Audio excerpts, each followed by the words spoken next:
যুক্তরাষ্ট্র জুড়ে কমছে মার্কিন প্রেসিডেন্ট ডোনাল্ড ট্রাম্পের জনপ্রিয়তা। প্রেসিডেন্ট হিসেবে দ্বিতীয় মেয়াদে দায়িত্ব গ্রহণের পর দেশ জুড়ে তার সমর্থন নেমে এসেছে ৩৯%। রয়টার্সের সবশেষ জরিপ বলছে, অর্থনীতি ব্যবস্থাপনায় ব্যর্থতার অভিযোগেই জনসমর্থন হারাচ্ছেন ট্রাম্প। মূল্যস্ফীতি, শুল্ক নীতি আর বেকারত্ব বৃদ্ধির প্রভাবও পড়েছে তার জনপ্রিয়তায়।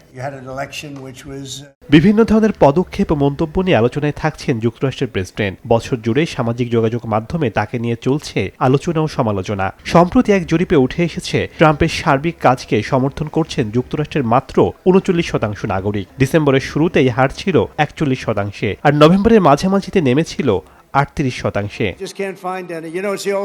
সাম্প্রতিক শাটডাউন ও নতুন শুল্ক নীতিকে এই পতনের বড় কারণ হিসেবে দেখছেন অর্থনীতিবিদরা। তাদের মতে, বিভিন্ন দেশের উপর নতুন শুল্ক আরোপের কারণে যুক্তরাষ্ট্রের চাকরির বাজারে ধাক্কা লেগেছে, নিয়োগ কমেছে, বেড়েছে সাধারণ মানুষের উদ্বেগ, আর এতেই মার্কিন নাগরিকদের বিশ্বাস হারাচ্ছেন ৭৯ বছর বয়সী প্রেসিডেন্ট।